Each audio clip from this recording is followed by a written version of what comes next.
Vous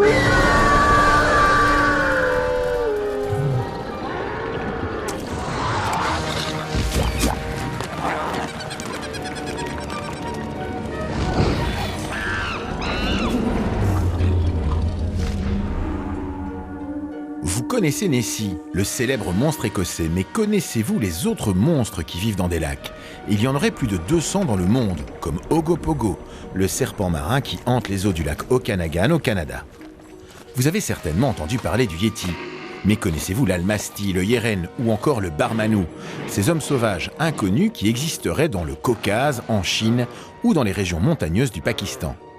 Et savez-vous que le Mokele Mbembe est peut-être un dinosaure relique qui survit dans les forêts inexplorées en Centrafrique ? Si vous pensez que toutes les espèces animales ont été découvertes sur notre planète, vous risquez d'être surpris. Et si vous n'avez pas peur de vous confronter aux monstres de légende qui recèlent peut-être un fond de vérité, alors bienvenue dans le monde extraordinaire de la cryptozoologie. Du monstre du Loch Ness au Yéti, sur la piste des créatures mystérieuses. Une série réalisée par Frankistas et Bawandine. Je vous parle aujourd'hui depuis les montagnes du Caucase, le territoire de l'Almasty, qui n'a jamais, je dis bien, jamais pu à ce jour être photographié ou filmé. 9e épisode, des hommes sauvages poilus partout. Avec dans les rôles principaux, le docteur Marie-Jeanne Kaufmann des hôpitaux de Moscou, grande spécialiste de l'Almasty, l'homme sauvage du Caucase. Nous n'avons pas de preuves directes de l'existence de l'Almasty, mais nous avons toutes sortes de preuves circonstancielles. Michel Ballot, chercheur indépendant et cryptozoologue. L'histoire de l'Almasty est très très très intéressante. C'est une recherche qui va aboutir puisqu'on a trop de témoignages. Et Michel Sartori, le directeur du musée de zoologie de Lausanne. Imaginons qu'on trouve un homme sauvage. Est-ce que ce serait une découverte incroyable ? Bien sûr. On aurait affaire à une espèce qui est la plus proche de nous, notre cousin le plus proche.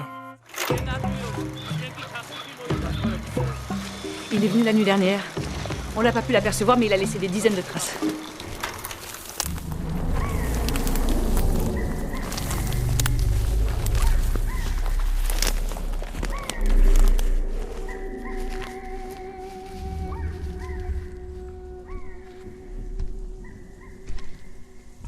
L'animal, qui était d'abord assis, se leva et marcha, dressé sur les deux jambes, dans ma direction. Il ressemblait à la fois à l'homme et au singe.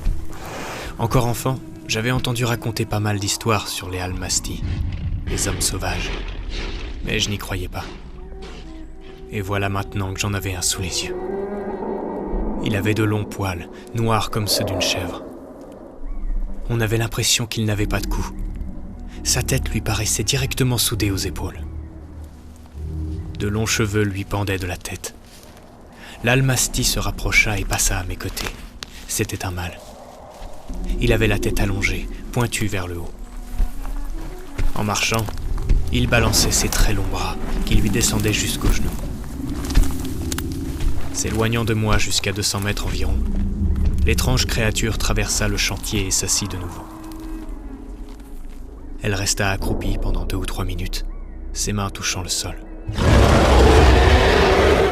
Après s'être redressée, l'Almasty se dirigea à vive allure vers les buissons, en faisant de si grandes enjambées qu'aucun homme ne serait capable d'en faire de pareil, surtout en remontant une forte pente. Il se tenait droit, les épaules légèrement voûtées.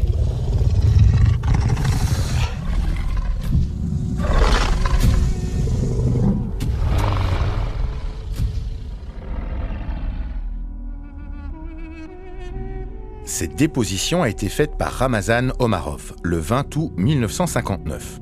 Ce jour-là, vers 6 heures du soir, alors qu'il descendait le sentier d'une montagne du Daghestan, dans la partie orientale du Caucase, il s'est donc retrouvé presque face à face avec le fameux Almasty, appelé aussi Kaptar dans cette région. Cet homme-singe, ou ce singe-homme, bref, ce primate controversé, reste aujourd'hui un problème non résolu pour la cryptozoologie, la discipline qui tente d'étudier les animaux cachés, encore inconnus de la science.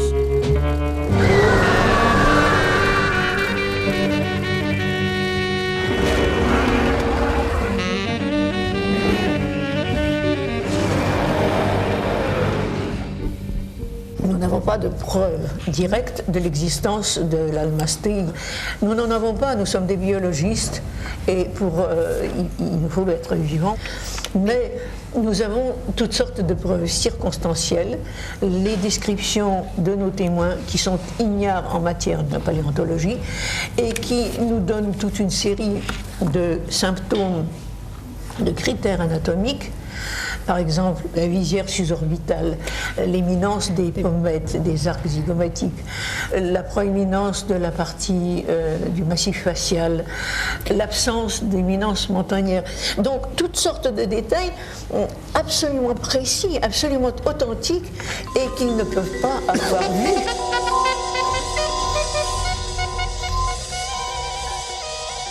Marie-Jeanne Kaufmann est la plus grande experte de l'almastie. Elle s'exprimait ici dans les années 90 sur le plateau de L'Écran témoin, émission de la RTBF. Pendant 50 ans, cette scientifique franco-russe a traqué ce supposé homme sauvage dans les montagnes du Caucase.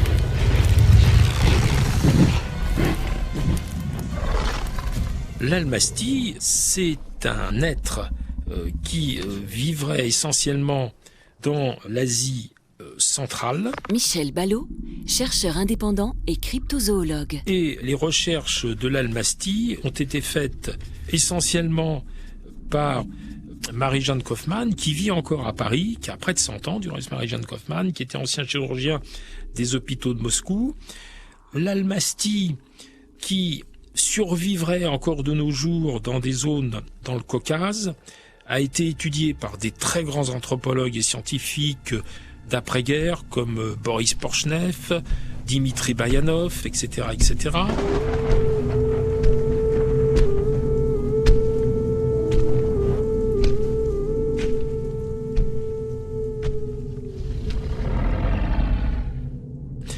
D'après beaucoup de cryptozoologues, l'almastie serait certainement un néandertalien d'une taille d'environ 1,80 m, avec un torse bombé, des longs bras, des grandes mains, un nez retroussé. Il a une vie nocturne.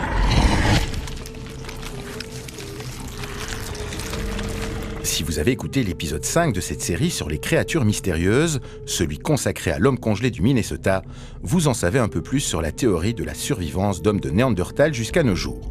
Petit rappel pour celles et ceux qui n'auraient pas suivi. En 1968, Bernard Heuvelmans, l'inventeur de la cryptozoologie, découvre dans la roulotte d'un forain du Minnesota un spécimen intrigant d'une sorte d'homme-singe conservé dans la glace. Convaincu de son authenticité, Heuvelmans est persuadé d'être face à un néandertalien attardé, comme il explique au micro de Jacques Chancel dans l'émission Radioscopie en 1974. Peut-être que l'homme de Néandertal est tout près de nous, est encore parmi nous du moins. J'en ai une certitude absolue puisque j'ai examiné un spécimen congelé. C'est une très longue histoire, très compliquée. Et j'ai eu l'occasion d'examiner le cadavre d'un de ces hommes qui avait été ramené du Vietnam par un moyen tout à fait frauduleux, ce qui a fait que, comme la mafia y était mêlée d'une part, le CIA de l'autre, on a fait disparaître ce cadavre et on n'en reparle plus. Suite à cette découverte controversée, pour Bernard Heuvelmans, mais aussi pour d'autres chercheurs russes comme Boris Porchnev, il ne fait aucun doute que des hommes de Néandertal vivent encore à travers l'Asie, du Caucase au Vietnam, en passant par le Pamir et la Mongolie. Et l'almastie serait un de ces Néandertaliens qui aurait survécu jusqu'à maintenant. Il faut bien reconnaître que tous les témoignages concernant l'almastie, recueillis dans la région du Caucase depuis très longtemps, font état d'une créature qui semble plus proche de l'homme que du primate. Comme dans cette histoire extraordinaire survenue lors de la Deuxième Guerre mondiale pendant l'hiver 1941. Le lieutenant-colonel Vasguen Karapetian était un médecin neuropathologiste attaché à un bataillon de tirailleurs cantonné à cette époque dans un village daguestanais des hautes montagnes. Un jour, il est appelé par les villageois qui venaient de capturer une sorte d'homme sauvage couvert de poils et incapable de parler. Bref, un almastie. Voici les souvenirs du lieutenant-colonel consignés dans un procès-verbal. Voilà 17 ans que je n'arrive pas à comprendre quelque chose que j'ai vu autrefois. Je revois encore cet homme, comme s'il se trouvait sous mes yeux en ce moment même. De sexe masculin, nu de la tête aux pieds. Toutes ses formes étaient humaines. Mais la peau de sa poitrine, de son dos et de ses épaules était couverte de poils broussailleux de couleur brun foncé. Les mains assez grossières était orné de poils plus clairsemés. Les paumes et la plante des pieds en étaient tout à fait dénués. Sur la tête, en revanche, les cheveux étaient très longs. Ils descendaient sur les épaules et couvraient partiellement le front. Il n'avait ni barbe ni moustache. Tout le visage ne présentait qu'une pilosité très légère. L'homme se tenait debout, tel un Hercule faisant saillir sa cage thoracique puissante et développée. Aux mains, on remarquait des doigts très épais et solides, d'une longueur insolite. Le visage était d'une couleur extraordinairement foncée. Les sourcils étaient très épais. Au-dessous d'eux, les yeux étaient profondément enfoncés. Mais le regard de ses yeux n'exprimait rien. Il était purement bestial. L'être en question n'avait pas la moindre réaction humaine. Il n'émettait que des beuglements nasillards. Ce sont des résidus de la nappe néandertalienne qui couvrait toute la région paléarctique, donc depuis les Pyrénées, où il y en a eu encore jusqu'au XVIIe siècle, jusqu'en Chine, Vietnam et peut-être au-delà. Bernard Heuvelmans, père de la cryptozoologie. Ils sont descendus le long de certains fleuves là-bas. Et ce ne sont pas des populations, ce sont des individus épars. Ce sont des êtres qui vivent absolument comme des animaux, qui ne connaissent ni le feu, ni le langage, et qui sont pratiquement toujours solitaires. On connaît les époques où ils se rassemblent pour s'accoupler, puis la femelle reste avec son petit pendant un certain nombre de mois, puis lorsqu'ils grandissent, on connaît les époques qui se réunissent par groupes d'adolescents, et puis ils s'éparpillent et redeviennent solitaires. Nous savons de nos jours que des Néandertaliens caucasiens, mais même croates et espagnols, ont subsisté jusqu'il y a 39 000 ans. Par contre, leur survivance jusqu'à notre époque contemporaine ne convainc pas tout le monde. L'idée de la survivance de populations néandertaliennes, ça me semblait être une idée extrêmement pertinente. Michel Rénal, cryptozoologue confirmé. Depuis, j'ai été beaucoup moins convaincu. On sait aujourd'hui que l'homme de Néandertal tel qu'on l'imaginait, c'était pas la brute épaisse. On sait aujourd'hui que les Néandertaliens avaient une industrie déjà sophistiquée, lithique, de pierre, qu'ils avaient déjà des considérations artistiques, qu'ils ensevelissaient leurs morts, ils avaient une vie sociale extrêmement complexe et développée, etc. Alors bon, certains auraient pu régresser et abandonner tout ça. Ma foi, l'essentiel, c'est de survivre. Donc ils en seraient revenus à un stade purement animal, en quelque sorte. Laissons la parole à Marie-Jeanne Kaufmann, celle qui connaît le mieux cet homme sauvage, cet Almasty. Après ses expéditions et ses recherches étalées sur 50 ans, cette ex-présidente de la Société russe de cryptozoologie défend ses théories concernant ce cryptide bipède énigmatique sur un plateau TV de la RTBF dans les années 90. Nous avons aujourd'hui, de par le monde, environ 4 milliers de témoignages de personnes dignes de foi qui nous décrivent ces êtres bipèdes, velus, d'aspect hominoïde, dépourvus de langage. Et sur ces 4 milliers de témoignages, environ la moitié provient du territoire de l'Union soviétique, c'est-à-dire environ 2000, qui concerne aussi bien les régions nordiques, l'Oural, la Sibérie, la taïga, et aussi les régions montagneuses qui sont nombreuses en Russie, le Tian Shan, le Pamir et le Caucase. J'ai fait 2 expéditions au Pamir qui ont rapporté aussi des résultats très intéressants.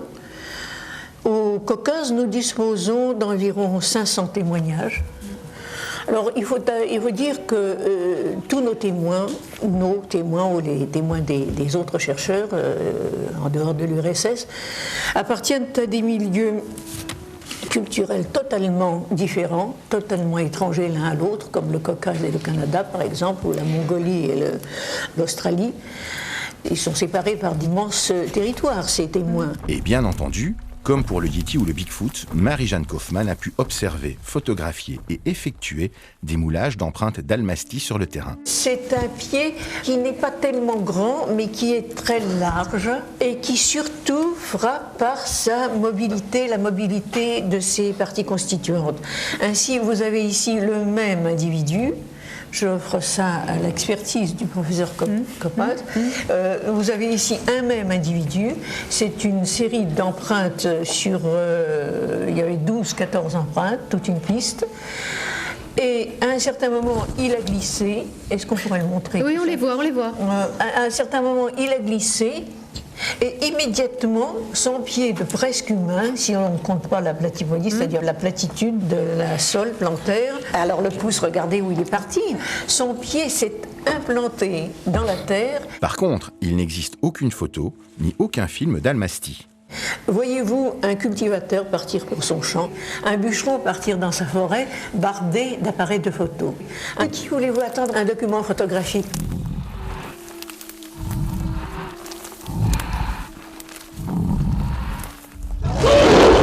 Tout ce qui fait l'intérêt de cette créature, c'est que morphologiquement c'est un homme.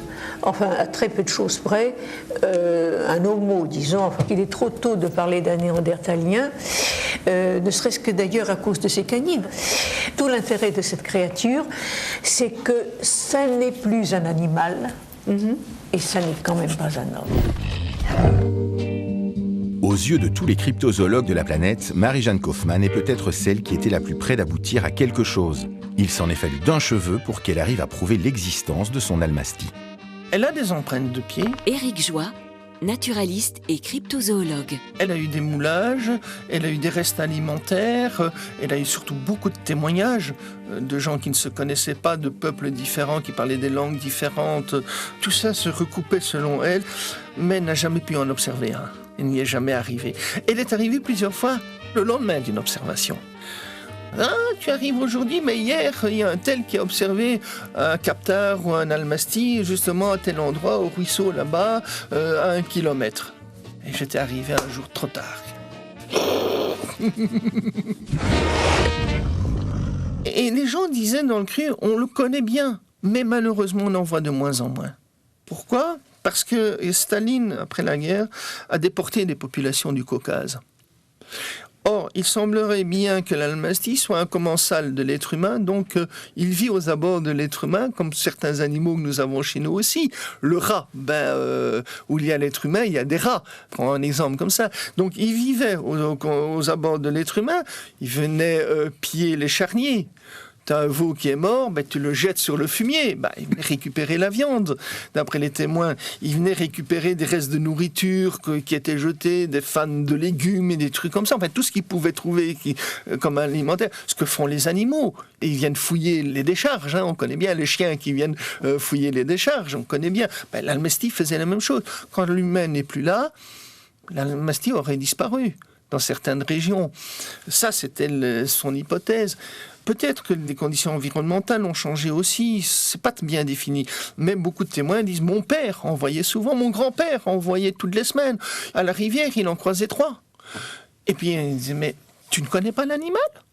Non. Ah ! C'est comme si quelqu'un nous disait à nous, on ne connaît pas le sanglier. On vient enquêter sur le sanglier ou le renard. Nous, on dirait, on ne connaissait pas un sanglier, un renard, vous ne savez pas ce que c'est ? Comment, dans ton pays, tu ne sais pas ce que c'est ? Parce que nous, on en voit tous les jours. Contrairement à ce que pensent la plupart de mes confrères scientifiques, la Terre n'a pas encore délivré tous ses secrets et ses merveilles. En ce qui concerne l'Almasty, ce n'est plus, j'espère, qu'une question d'heure. Produit en 2008 et réalisé par Jacques Mitch, il est certain que le téléfilm Almasty, la dernière expédition, s'inspire des travaux de Marie-Jeanne Kaufmann, qui reste encore à ce jour la plus grande spécialiste de l'homme sauvage caucasien. Mais malgré la rigueur de ses travaux, elle n'est quand même jamais parvenue à démontrer l'existence de cet être extraordinaire. Pourtant, même avec ce manque de preuves, de nombreux scientifiques et chercheurs actuels très sérieux continuent à penser que l'Almasty représente une énigme zoologique décidément bien intrigante. Clairement, ce dossier est troublant pour 2 raisons. Benoît Grison, biologiste et sociologue des sciences. D'un côté, les témoignages sont de grande qualité, très bien recoupés, Et dans des zones de montagne, de haute altitude et de démographie humaine très faible qui le rendent crédible. Le dossier est crédible d'un point de vue testimonial, au niveau donc des témoignages et de leur qualité, de la finesse d'observation de description, qui va beaucoup plus loin par exemple que celle des témoins même crédibles de Bigfoot. Le dossier est crédible écologiquement, biogéographiquement. On pourrait penser qu'un grand primate raréfié serait réfugié dans ces montagnes du Caucase et d'Asie centrale. Par contre, le dossier est pas seulement troublant par sa crédibilité, il est plus profondément troublant par le fait que, contrairement au Yeti, contrairement au Bigfoot, on ne vous décrit pas un grand singe. On vous décrit un être qui, si on prend au sérieux ces milliers de témoignages recoupés au fil du temps, serait un hominien, donc un être qui serait un cousin proche, qui serait néanmoins couvert de poils, mais qui serait parfaitement bipède, qui serait un cousin proche de l'Homo sapiens, mais couvert de poils et dépourvu de langage.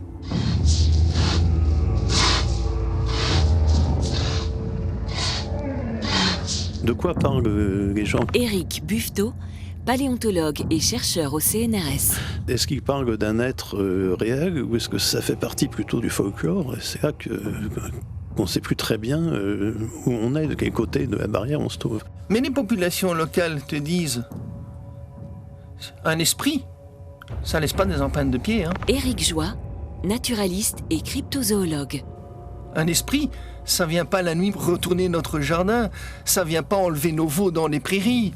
Et on dit oui, mais c'est un loup. Oui, mais le loup, il laisse des empreintes aussi, ça on connaît les empreintes du loup. C'est pas des empreintes de loup qu'on a vues, ce sont des empreintes de type humain.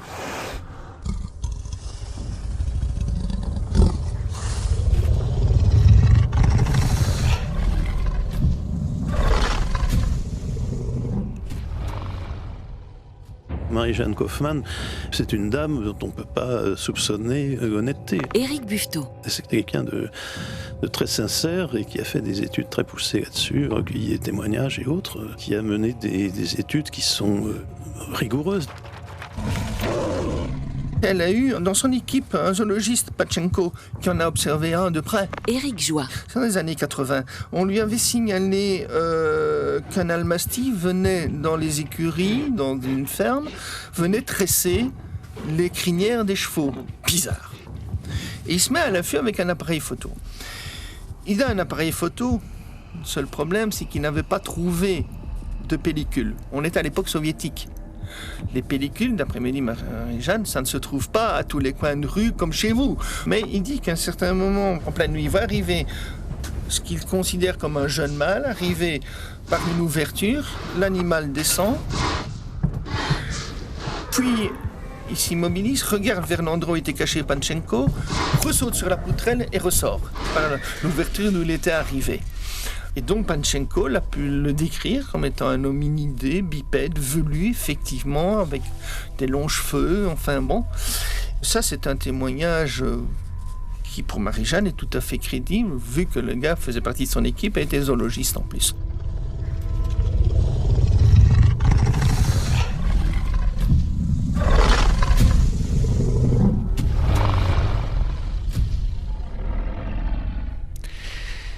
Alors, évidemment, c'est pas très facile à admettre la survivance d'un de nos cousins, proches, j'entends. Benoît Grison, biologiste et sociologue des sciences. Bon, en supposant qu'on envisage un instant, sans tabou, parce qu'après tout, effectivement, il existe des taxons Lazare, des représentants de groupes éteints qui peuvent survivre par petites poches. Si on envisage théoriquement sans tabou cette possibilité, ça ne peut pas être un homme de Néandertal, parce qu'on sait qu'il avait une culture technique extrêmement sophistiquée, qui se décorait le corps avec de l'ocre, qui s'ornait le corps de plumes, qu'il avait une culture technologique très complexe. D'ailleurs, il y a eu certainement des échanges technologiques avec l'Homo sapiens. L'homme de Denisova, qu'on ne connaît guère pour l'instant, mais qu'on connaît à travers son ADN, dans certains restes, notamment d'os de la main, était certainement aussi trop sophistiqué par la culture, et d'ailleurs il a beaucoup interagi avec l'Homo sapiens avec lesquels il s'est croisé aussi. Et s'agit-il d'un hominien plus archaïque? Peut-être. Il faut quand même souligner que un hominien archaïque, donc un de nos cousins proches, qui a bien été étudié par les paléontologues et paléanthropologues chinois, l'homme de la grotte du Cerf Rouge n'a disparu qu'il y a 14 000 ans de ça. c'est-à-dire il y a 14 000 ans de ça en Chine, alors que Néandertal avait disparu déjà depuis une quinzaine de milliers d'années, et qu'on aurait pu croire que nous étions tous seuls, nous Homo sapiens, parmi les hominiens sur cette terre. Eh bien, il y avait encore l'homme du cerf rouge, comme on l'a démontré il y a quelques années, un hominien apparenté à l'homme, mais bien différent d'Homo sapiens, qui vivait en Chine.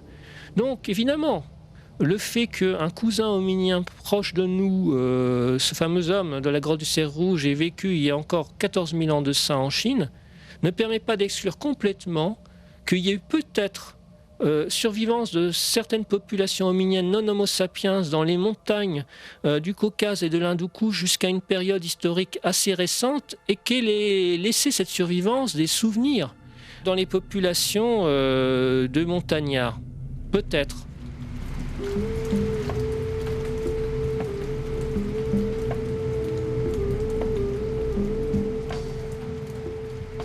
Ce qui est étonnant aussi, c'est qu'on a dans ces régions-là, qui sont quand même des régions assez reculées. Hein. On ne parle pas de grandes métropoles avec des autoroutes et des voitures. Non, ça se passe vraiment en pleine nature. Il y a des empreintes et des moulages d'empreintes pour l'Almastie. On imagine comme un mâle, dans ce coin-là, ou dans ces régions-là, des blagues, ou une confrérie des francs-maçons du Bigfoot, comme il pourrait peut-être y en avoir une aux États-Unis pour faire des blagues. Là-bas, ça semble quand même hautement improbable, non ? Oui, ça fait peu crédible, effectivement. Après, il y a quand même certaines de ces empreintes dont il y a des raisons de douter ou qui ont été caractérisées comme des canulars. Mais il y en a d'autres qui restent plus troublantes. De même, il y a eu des poils relevés qui ont résisté à l'analyse. C'est-à-dire que, bon, bien sûr, les spécialistes des poils ne savent jamais tout sur les poils de tous les mammifères. Mais début des années 1990, à Moscou, des spécialistes des poils ont étudié les poils d'Almastie qui ont résisté à l'analyse biochimique, dans le sens où, en étudiant les protéines du dit poil, on n'a pas trouvé en fait une séquence de protéines d'espèces connues dans les protéines de ce poil. Mais bon, c'était le début des années 1990. À l'époque, on ne savait pas étudier l'ADN des poils, lequel est enfermé dans le canal médulaire des poils. Et je doute, malheureusement, comme souvent les sujets marginaux comme ça, qu'on ait gardé durablement ce spécimen. Mais si par hasard, il existait encore, il faudrait le réanalyser avec des méthodes modernes pour voir si vraiment il n'est pas du tout identifiable au niveau de l'ADN. Puisqu'à l'époque, on ne savait pas étudier l'ADN des poils. Sauf quand on avait bien sûr une cellule d'épiderme accrochée au poil. Mais on n'avait pas pensé, dans les années 90, comme on a pensé ces 10 dernières années, à aller à l'intérieur du poil où il y a des traces d'ADN. Donc, c'est toujours aussi le côté frustrant. Qu'on n'ait pas su identifier ce poil, et d'excellents spécialistes moscovites, et qui en plus n'avaient aucun intérêt pour la cryptozoologie, ne prouve pas absolument que c'était un animal inconnu. Encore plus étonnant, l'Almastie aurait colonisé d'autres régions que le Caucase. On le retrouve ailleurs, mais cette fois sous un autre nom. Ce dossier l'Almastie, pris au sens large, concerne 2 zones. Benoît Grison. D'une part, la région caucasienne, et particulièrement ce qu'on appelait autrefois la Kabarda ou Kabardina, la République de Kabardino-Balkarie, qui est pas loin du mont Elbrouz, etc., dans la région caucasienne. Et puis, ces montagnes, ces hautes altitudes de l'Hindoukouche, où Jordi Magraner a étudié aussi un dossier comparable à celui de l'Almastie du Caucase, c'est-à-dire le Barmanou, qu'on peut traduire de façon un peu laxiste par homme sauvage, ça veut dire homme fort surtout, homme costaud. Et alors, 2 chercheurs sont illustrés dans ce dossier-là, de primates inconnus supposés des montagnes du Caucase et d'Asie centrale. C'est d'une part Marie-Jeanne Kaufmann, qui a 101 ans, qui vit toujours à Paris. Et puis Jordi Magraner, qui lui n'a pas travaillé au Caucase comme Marie-Jeanne, mais donc dans l'Hindoukouche, donc au nord du Pakistan, et qui malheureusement est décédé. Il s'est fait tuer par des islamistes. C'est malheureusement tristement d'actualité, il y a plus de 20 ans de ça. Jordi Magraner a sans doute été assassiné par des talibans au mois d'août 2002, alors qu'il séjournait dans le village de Krakal, situé dans la vallée du Boumboureh au Pakistan. Il est le chercheur qui a investigué le plus sur le Barmanou, l'homme sauvage pakistanais. Il avait été interrogé par la RTBF dans les années 90 à propos de ses recherches. Dans les témoignages qu'on a, les hominidés présents en Asie ne parlent pas. Ils expriment... Aux hommes sauvages, ils ne parlent pas. Oui, ils ne parlent pas. Il n'y a pas de langage articulé, disons. Oui. Ils émettent des sons, mais il n'y a pas de langage articulé. Et c'est là que ça devient très intéressant parce qu'anatomiquement, ils sont très très très proches de nous. Donc éventuellement, ils auraient un dispositif qui serait proche du nôtre. Mais qu'est-ce qui fait la différence justement? Qu'est-ce qui permet... pourquoi ne partent-ils pas et nous on parle? Donc c'est là, je pense, que se situe la différence et que le langage, effectivement, définit bien l'homme.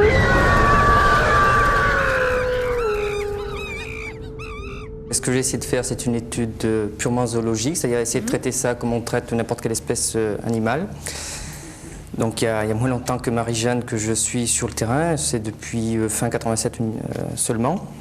Et j'ai fait seulement 2 missions, mais j'ai essayé de déterminer, de faire ressortir les critères, disons, morphologiques, c'est-à-dire l'aspect, l'écologie et l'éthologie, c'est le comportement de ces êtres-là. Et effectivement, bon, par rapport à ce qu'a fait Marie-Jeanne Kaufmann dans le Caucase, ça se recoupe.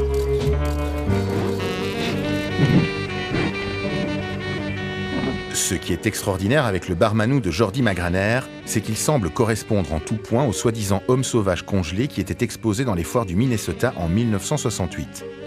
Bernard Heuvelmans, l'éminent cryptozoologue, l'avait longuement étudié et photographié pour ensuite essayer de reconstituer un portrait robot de cette étrange créature qu'il avait appelé l'homme pongoïde. Ceci est le décryptage grandeur nature de cette photo-ci, composite, faite de 4 photos différentes, donc de cet homme néandertalien pongoïde, c'est-à-dire à apparence d'homme de singe ou d'anthropoïde. Vous y voyez tous les détails, j'insiste bien, ce n'est pas une conception d'artiste, c'est un décryptage fait d'après les photos, où vous voyez cette face étrange avec ce nez très relevé qui n'existe en aucune race humaine actuelle, les mains aux doigts très allongés qui sont des mains d'un être qui doit ramasser des herbes, arracher des racines peut-être, les orteils retournés vers le bas d'un escaladeur de rocher, le pénis peut-être celui semblable au pénis rictus des Bushmen. Vous voyez ce thorax extrêmement puissant. Il ne mesure que 1m82-83, mais c'est cette abondance de poils qui le fait paraître tellement énorme et tellement effrayant pour ceux qui le rencontrent. Dans le travail que j'ai fait... Jordi Magraner, zoologue spécialiste du Barmanou. Ce qui est intéressant, c'est que tous les témoins à qui j'ai présenté une série de ce que j'appelle des repères photographiques où il y avait de tout, des anthropoïdes, des reconstitutions d'hominidés reliques et des reconstitutions du Yéti, Gigantopithèque, etc. Ils ont toujours systématiquement choisi, et sans hésitation, c'est ça qui est intéressant, la reconstitution, non pas ce qu'on a montré là, mais la reconstitution à l'état vivant de l'homme pongoïde, et immédiatement, soit la reconstitution complète ou soit la tête. C'est frappant puisque quoi que l'on pense de cet homme congelé, qu'il existait ou pas, que ce soit un vrai ou un faux, Heuvelmans a donné une série de caractères descriptifs qu'on retrouve sur le terrain en zoologie. Quand on retrouve ces caractères sur un ensemble d'individus, on appelle ça des critères de détermination et on les retrouve sur le terrain. C'est dingue, effectivement. Éric Buffetot, paléontologue et chercheur au CNRS. D'un autre côté, il correspond bien à la description qui est donnée de ces hommes sauvages d'Asie centrale, parce que ces êtres sont décrits pas comme vraiment des singes, mais comme des hommes couverts de poils et qui ont des comportements relativement humains. Et ça colle assez bien avec, effectivement, la reconstitution de l'homme congelé du Minnesota. Donc finalement ça se tient assez, mais ça a conduit à se poser la question, qu'est-ce que c'est que ces hommes sauvages que les gens d'Asie centrale ou du Caucase prétendent voir, et ça depuis des centaines d'années en fait. Exactement comme Marie-Jeanne Kaufmann qui cherchait l'Almastie dans le Caucase, Jordi Magraner va chercher le Barmanou dans les régions les plus éloignées et difficiles d'accès du Pakistan. Vous pensez tellement qu'il existe que vous êtes prêt à aller passer 5 ans de votre vie dans ces montagnes du Pakistan à manger des racines et des lézards pour pouvoir le photographier. Oui, c'est-à-dire que moi, il faut procéder par étapes. Moi, d'abord, j'ai dégrossi le terrain, il fallait connaître le milieu, la faune, la flore et les gens qui habitent dans ces régions-là, exploiter les témoignages, localiser les zones intéressantes. Et maintenant, ce qu'il faut, c'est essayer de concrétiser un contact. Voilà, nous voyons le lieu. C'est là où il vivrait. Voilà, dans la zone où on était, il y a deux types de milieux. C'est ce qu'on a vu, les forêts de cèdres ou de sapins, ou la partie nord plus haute, à partir de 4000 mètres et plus, qui est dénudée avec des fonds de vallée très verdoyants. Voilà, je ne sais pas si on voit très bien. C'est le dessin. Là, c'est un dessin de la tête. Dessin de la tête très détaillé, d'observation qui a duré 2 heures de la part d'un berger. Ce sont des sociétés de tradition orale qui ont un coup d'œil, si je peux dire, qui observent très bien. On voit très bien la dentition. Voilà le berger qui choisit la reconstitution de l'homme pongoïde comme repère. Un autre individu aussi, par contre cheveux courts mais plus vieux, avec une poitrine qui avait du blanc sur la poitrine, qui présentait même certaines infirmités. À l'étage subalpin, ici, qui a été vu à l'étage subalpin, dans le pied d'un épicéa. Voilà. C'est là qu'on l'a vu. Voilà, c'est un épicéa dont les basses branches constituaient une espèce de hutte dont on pouvait parfaitement rentrer. Ça, c'est un cas plus intéressant. Il s'agit d'une femelle qui devait certainement avoir perdu son jeune et qui a pris un des enfants. On est arrivé à peu près une semaine après, on a enquêté. Et ça s'est produit dans ce petit village du Nord, tout près du village, en plein milieu de journée. Alors on pense qu'elle avait dû perdre son jeune et qu'elle a tenté de substituer, de perdre son jeune. Là, il s'agit d'un jeune, par contre, qui faisait à peu près 1m10, qui a été pratiquement battu par un berger qui est ici. On est en train de l'interroger.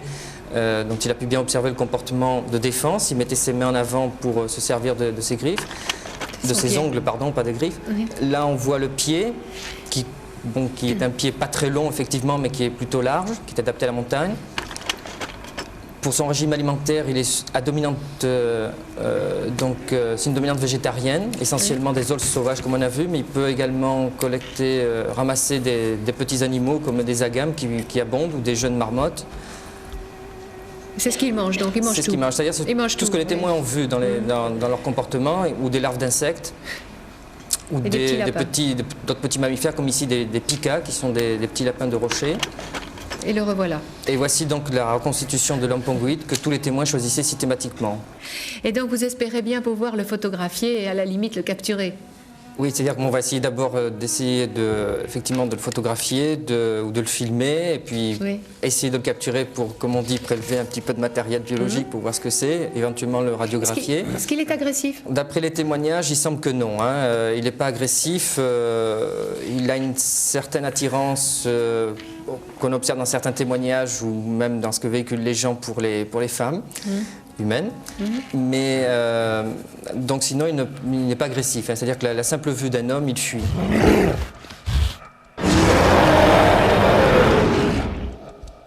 L'assassinat de Jordi Magraner a malheureusement stoppé brutalement les recherches sur le Barmanou dans cette région. Mais son existence, comme celle de l'Almastie, s'il était avérée, aussi étonnante qu'elle soit, ne serait pas une aberration scientifique. En effet, c'est la première fois dans l'histoire de l'humanité que nous sommes les uniques représentants de notre espèce. Auparavant, l'homme n'a jamais été seul. Différentes espèces d'hommes ont toujours vécu ensemble sur Terre. Par exemple, l'Homo sapiens et l'homme de Néandertal. Vous me dites si je me trompe, parce que je ne suis pas du tout un spécialiste de la paléontologie et de la préhistoire, mais moi, quand j'étais petit à l'école, on me montrait le beau dessin, on voyait un singe qui marchait à 4 pattes, puis il se mettait debout, puis il avait une torche en main avec du feu, et puis il était tout beau, et il avançait avec une belle barbe, et c'était nous. Or, ça, on sait aujourd'hui, enfin, c'est pas du tout comme ça que ça s'est passé. Ça s'est passé, c'est une évolution arborescente. Et donc, ce que le grand public ne sait peut-être pas, c'est qu'il y a eu, à un moment donné sur Terre, plusieurs espèces d'hommes différentes en même temps. Oui. Michel Sartori, directeur du musée de zoologie de Lausanne. Oui, il y a eu une époque où il y avait 3 à 4 espèces d'hommes. Plus, même si on va chercher du côté de l'Asie ou de l'Extrême-Orient, où il y avait encore l'homme de Flores, l'homme de Pékin. Donc rien qu'en Europe de l'Ouest, en Europe, on avait l'homme de Néandertal, le nôtre, on avait l'homme de Denisov en Sibérie. Oui, il fut un moment où il y avait en tout cas 4-5 espèces d'hominides sur cette planète. Oui. Et donc, peut-être qu'il y en a qui ont survécu, cachés quelque part, ou qui ont fui la civilisation et parce qu'ils ont peur de nous. Et voilà, c'est ça en fait. Oui, voilà, bien sûr. Alors, oui, bien sûr, il y a peut-être des poches reliques où il y a ces espèces qui existent. Tout est possible. C'est juste ce que vous dites. c'est potentiellement possible qu'une autre espèce du genre Homo soit encore présente sur cette Terre. Et c'est vrai que, en tout cas, les travaux, que ce soit de Marie-Jeanne Kaufmann ou de Jody McRaner, sont sérieux. C'est vrai que ce qu'ils ont trouvé est parfois un peu surprenant parce qu'il y a des concordances de signalement ou de description de ces êtres entre des vallées suffisamment éloignées, en tout cas pour que personne ne puisse, en fin de compte, passer d'une vallée à l'autre ou y communiquer l'information. Donc il y a des concordances qui sont surprenantes. Je suis le premier à le reconnaître. Mais d'un autre côté, trouver un Barmanou, ce serait génial. Mais le problème, c'est que si le Barmanou existe, il doit y en avoir à peu près entre 200 et 500 individus. Et c'est toujours un peu le problème de la cryptozoologie. On cherche le monstre du Loch Ness, mais le monstre du Loch Ness tout seul... peut pas vivre, donc il faudrait une population. Enfin, c'est des problèmes d'écologie des populations animales qui font qu'en fin de compte, on n'est jamais avec un spécimen. Ça, c'est dans le monde perdu, peut-être, qu'on trouve ce genre de choses.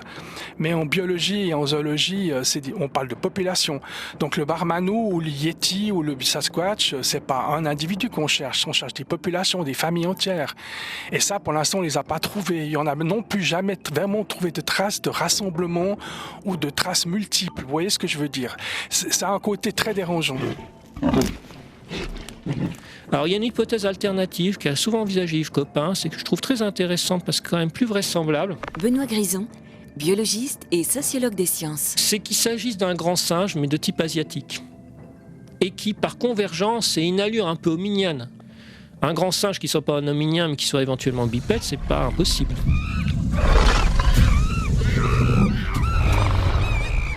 Ça reste un des dossiers les plus troublants. Troublant positivement, parce que la qualité des données est excellente. Mais troublant aussi parce que ça suggère un hominien qui aurait survécu en période historique aux côtés de l'Homo sapiens que nous sommes. Et ça nous remue, y compris fantasmatiquement, parce que là, ça poserait le problème posé par Vercors jadis dans Les animaux dénaturés. Puisque... si ce Barmanou ou cet Almasty était bien un hominien survivant en parallèle de notre espèce en période historique pendant un certain temps avant d'éventuellement disparaître, il n'aurait pas eu la parole. Alors était-il un animal? Était-il un être humain au sens philosophique? S'il a existé. Est-ce qu'on le met dans un hôtel ou dans un zoo? C'est ça que vous voulez dire? C'est ça, tout à fait. Voilà la vieille interrogation de Vercors.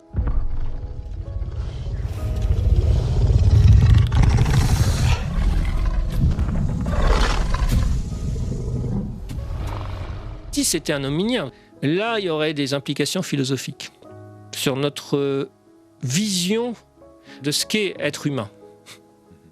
Déjà que beaucoup de législateurs plaident en fonction des capacités cognitives extraordinaires du bonobo, du chimpanzé dit ordinaire ou du gorille, qu'on les traite avec la même éthique que des humains. Il y a certains législateurs qui posent cette problématique, qu'on les suive ou qu'on les suive pas.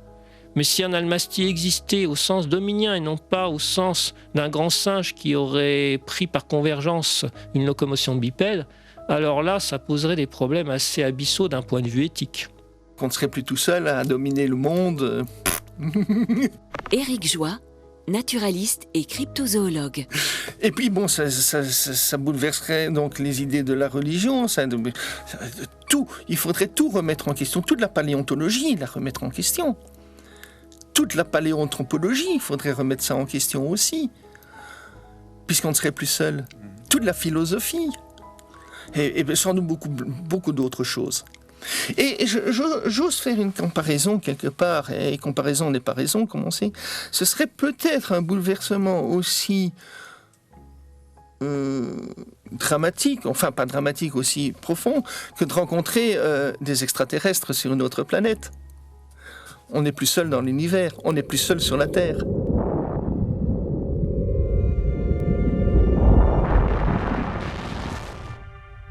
Cette affaire des hommes sauvages est un des dossiers sur lequel les cryptozoologues passionnés fondent le plus d'espoir, car il semble, malgré son manque de preuves concrètes, être l'un des plus solides. L'histoire de l'Almasty qui vivrait dans les montagnes du Caucase est très très très intéressante. Michel Ballot, chercheur indépendant et cryptozoologue. C'est une recherche qui va certainement, dans les années à venir, aboutir, puisqu'on a trop de témoignages venant essentiellement des populations locales qui vivent proches de ces êtres et qui les connaissent parfaitement. Il y a des êtres encore bipèdes, inconnus de la science officielle, mais connus des populations locales. Vous avez le yéti malayen, qui est connu en Sibérie, qui est connu en Chine sous le nom de Yeren, qui est connu même jusqu'en Malaisie. On parle en Malaisie du Bigfoot du genre. En Malaisie, on l'appelle le Jaranini. Il y a eu dans certaines forêts de Malaisie beaucoup de témoignages. Donc vous avez cet être géant, ce yéti, qui ne se cantonne pas spécifiquement dans la zone himalayenne, bien entendu, et qui se cantonne aussi en Chine, qui se cantonne en Asie du Sud-Est. Vous avez cet almasty qui se cantonne dans les montagnes du Caucase, dans l'Asie centrale. Vous avez la même forme que l'almasty dans certaines zones de l'Asie du Sud-Est, comme le Vietnam ou le Laos. On pourrait aussi parler en Australie. Donc, en Amérique du Sud aussi, on a aussi certains témoignages intéressants. Et là, je m'insurgerais contre que ce soit les scientifiques, les cryptozoologues, n'importe qui pensent que tout cela, ce sont des fables. Ce ne sont pas des fables. Il existe des êtres à forme bipède qui ne sont pas encore connus.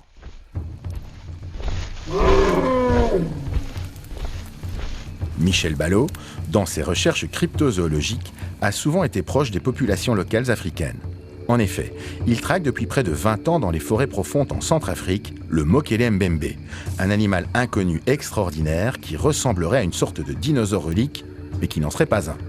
Lors de ses nombreuses expéditions, il a également entendu souvent parler d'hommes sauvages africains, qui sont nettement plus inquiétants que l'almasty ou le barmanou. Le continent africain, comme on le dit souvent, c'est le continent du mystère. Et c'est vrai que moi, plus particulièrement m'intéressant au continent africain, j'ai pu constater qu'en Afrique centrale en particulier, les populations locales nous parlaient d'hommes sauvages qui ne ressemblent à rien aux chimpanzés ou aux gorilles. Alors, les témoignages que nous avons en ce qui concerne les hommes sauvages africains sont anciens. Ils proviennent bien entendu généralement d'Afrique centrale. Le plus terrible des hommes sauvages africains serait le kikomba, appelé aussi dodu par les populations locales. Michel Ballot en a souvent entendu parler lors de ses expéditions, encore assez récemment. Le kikomba, il serait plus grand qu'un homme, même dangereux, se tient debout et hurlerait comme les gorilles. Alors, moi, dans mes expéditions personnelles en Afrique centrale, j'ai souvent entendu parler de ce kikomba, et en particulier dans le sud Cameroun, dans des zones inexplorées. Dans cette zone-là, ils parlent du dodu ou dodé. Ce serait un immense être bipède. Je mesure mes mots parce que on ne peut pas dire si on est en phase d'anthropoïde ou d'hominien. Donc je préfère employer le mot être bipède. Eh bien, dans les forêts inexplorées du sud Cameroun, les populations locales m'ont souvent parlé de cet être bipède qui hurlerait la nuit, qui aurait un comportement différent des gorilles, qui aurait un hurlement différent des gorilles, qui serait effectivement dangereux pour l'homme, alors que le gorille ne l'est pas, sauf cas très particulier. On serait en présence de deux êtres bien différenciés qui vivraient de la République démocratique du Congo jusqu'au sud Cameroun, Nord Gabon, donc sur une zone immense.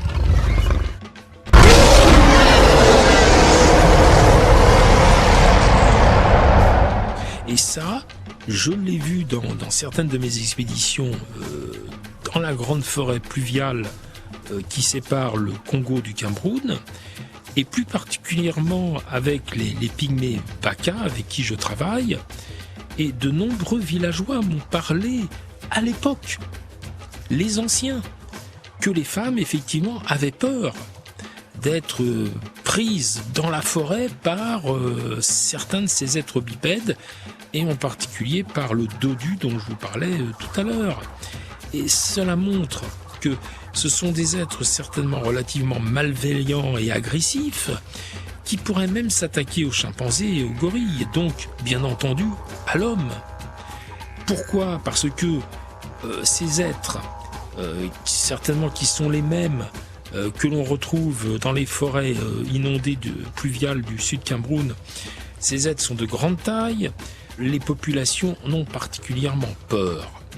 Du reste, j'ai ramené moi-même un témoignage intéressant d'un pygmée Baka qui dit « En 2001, donc c'est récent, j'ai vu un dodu de mes propres yeux. C'était juste l'été précédent.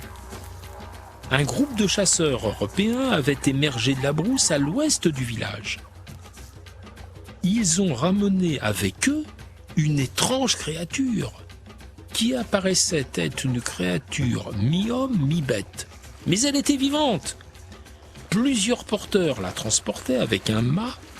Ses mains et ses pieds étaient attachés de façon croisée, comme vous verriez comment serait transporté un léopard ou un lion qui a reçu une balle. Toute la population du village est sortie pour voir la créature sur la place. La créature était couverte de poils, mais me semblait assez amicale. Personne, par la suite, n'a su ce qu'était advenu du dodu.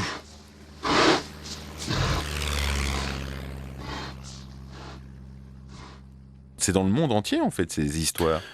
Oui, il y en a même en Amérique du Sud. N'oublions pas que l'homme sauvage, c'est un grand personnage des légendes et des contes européens. Éric Buffetot, paléontologue et chercheur au CNRS. Au Moyen-Âge et plus tard, c'est un personnage folklorique extrêmement répandu en Europe occidentale et en Europe centrale pendant longtemps. Là aussi, ça conduit à se poser des questions, à se dire, est-ce que c'est pas simplement une espèce d'archétype, de figure imaginaire en réalité, mais qu'on retrouve dans les mythologies de tous les peuples. Et il y a certainement une partie de ça, parce que l'homme sauvage, il n'est pas toujours décrit comme un être réaliste et réel. Dans les récits moyenâgeux, bien souvent, il lui arrive des exploits variés, qui ne sont pas du tout ceux d'un être réel. Donc, il y a un côté légendaire dans l'homme sauvage aussi. Alors évidemment, quand on parle du Barmanou ou d'Almasty, là, on a des gens qui disent que y a cet être qui vit dans les montagnes, pas loin de chez eux, et qui le présente comme un être de chair et de sang. Donc c'est troublant.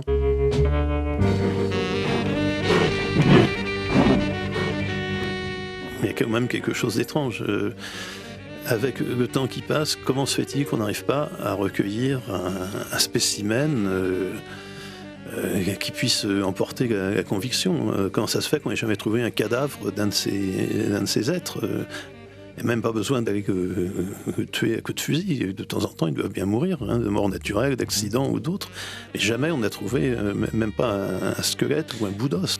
Mais quand même, qu'on n'ait jamais trouvé quoi que ce soit qui puisse se rapporter à un de ces hommes sauvages dont on parle un peu partout et depuis si longtemps, c'est quand même curieux. Pour clôturer en beauté cet épisode consacré aux hommes sauvages, qui seraient peut-être nos lointains cousins qui survivent cachés jusqu'à aujourd'hui, laissons la conclusion à Yves Coppens, le célèbre paléoanthropologue, auteur de la découverte du squelette fossile de Lucie, la célèbre femelle australopithèque qui serait morte il y a plus de 3 millions d'années. Je voudrais vous dire plusieurs choses. D'abord, en science, encore une fois, il vaut mieux s'attendre à l'inattendu. Comme ça, on a moins de surprises. Ensuite, il y a eu beaucoup de cas d'animaux ou de plantes que l'on croyait disparus et que finalement on a retrouvés. Donc il y a encore des coins de la planète où il peut y avoir des découvertes tout à fait extraordinaires. Alors une chose m'inquiète, c'est qu'il soit si abondant, cet homme. On le trouve partout, ou presque, quoi. Moi, j'en ai vu. Ah oui, où? J'ai vu une traînée d'empreintes semblables à des pas d'hommes. Seulement plus longues et bien plus larges. Vous avez vu qui les a faites?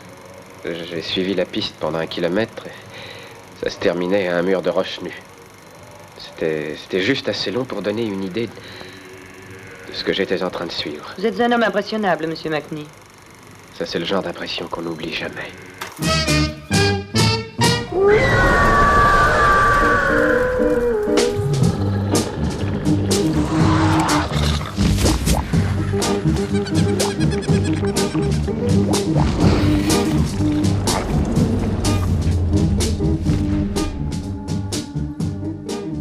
Dans le prochain et dernier épisode, nous allons tenter de savoir si la cryptozoologie est une vraie science et si les cryptozoologues vont encore découvrir des créatures mystérieuses et inconnues. On travaille contre nous. Parce que le jour où une espèce est décrite, elle sort de notre champ d'études pour entrer dans la zoologie. Et donc, plus on va en découvrir, moins notre existence sera justifiable. Quelque part. Donc c'est bien que le monstre du Loch Ness existe, c'est bien que le Bigfoot existe et que le Yeti existe et ne soit pas découvert. Tous les épisodes de la série consacrée aux créatures mystérieuses sont disponibles sur la page podcast du site lapremière.be ou sur Ovio.